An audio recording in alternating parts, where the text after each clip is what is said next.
Now, one thing I believe that coaches don't take the time to actually properly sort out in the beginning stages of their coaching career is building the foundations of how they like to play the game, such as their philosophy, the methods that they like to use, and their style of play. So today we're going to talk about how a coach can actually get these in place and develop them so they can give themselves the best starting ground when they start their coaching career.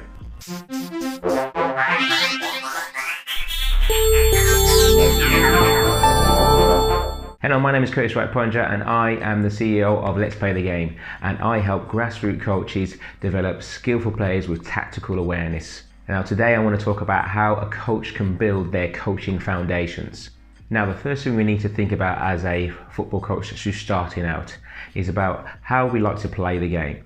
Now when I first started out, I used to think it was just about having all the latest practices, or going out there and searching on internet or YouTube all about the new coaching practice that we've just seen somebody upload.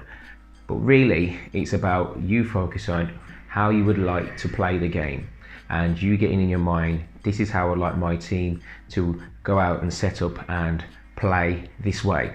How we can build this up is by watching other good coaches, reading good publications, and watching lots of football. So you can start to build certain things that you like and start to bring your little portfolio of patterns of play and how you would like your team to set up and play. Once you have this in place, this will help you to build the sessions that you will need to build in the future to help you develop your players. It would also help you stop being all ad hoc with your sessions, because you will have a gradual progression where you would like to end up. Now that you have this in mind, your sessions now become linked, so they progressively follow one after the other, which will also help the progression of your players, because now they can make sense and link all of their other techniques and skills from what was previously taught. So it also helps accelerate the development of your players, which is why I cannot stress enough that we should try to get into our heads what type of style of play do we want to play before we go out and look to just deliver random sessions. So get into your mind, how do you want to play? Now the early stages of development, especially in grassroots football, a lot of coaches get sucked into the hype of trying to follow what they see on TV or follow what they've been taught when they were younger. Unfortunately, especially in this country, a lot of grassroots football coaching is based on adults and professional game. And when you've got to realise is that kids are a lot different, and they need to be having a child-centered approach that caters to their needs.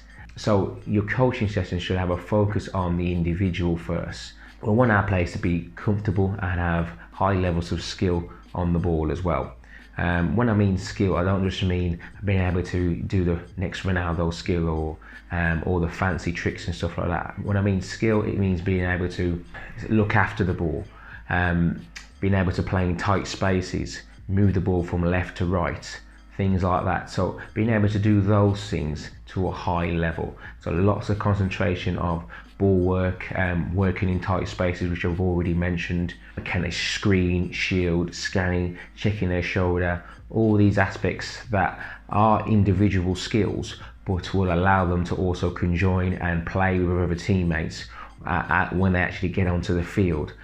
These are the core skills that players of this age group, below the age of 13 I would say, need to have a good focus on throughout their playing time up until the age of 13. For too long now there's been a major focus on the physicality of the player, even at a young age, from the age of 7 upwards. The physicality, yeah, it can be a help, but it's not the most important thing.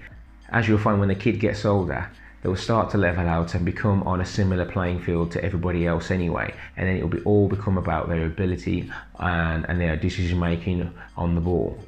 So we should look to develop that side of their game as much as possible, starting right from the beginning, because the more time that they spend working on these aspects and the core skills, the better they will become and the higher level of skill they will have once they reach the adult phase. So in the beginning, at the early stages, we want to have a really big focus on the core areas and the core skills, and we don't want to just focus on the speed and the physicality of the game. One of my hardest moments in coaching was probably turned out to be one of my best moments. It happened when I was coaching for a coaching organisation. I had one of my past mentors watch my session.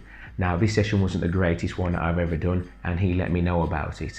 But from that feedback, I was able to reflect, go back and reassess my coaching philosophy and come back even stronger. And it's one of the main reasons I am the coach today. And having his mentorship and other coaches that help me along the way is the reason why I feel I'm at the stage that I am today, and it helped build my coaching philosophy, helped me coach the way that I coach players today. So I cannot stress to you, for the early stages of your coaching career, and maybe even continuing throughout that, is to try and seek somebody who can help guide, almost like a mentor, throughout a lot of the duration of your coaching career. So I would look to find and make sure it's a good coach or a good mentor, somebody who's inspired you, or somebody who you feel you have a good rapport with, and you feel that delivers good coaching practice, somebody that you could maybe watch on a regular basis or whenever you have time to, and see if you can work alongside them or have them maybe support you now and then to actually help upskill and bring you to a level that you want to attain. And that's it for me. Hope you enjoyed the video. Make sure you like, share and subscribe to this channel. Make sure you also look for all our future videos that we got coming out. We got lots of things planned, trying to utilize our time effectively. I'll see you on the next video.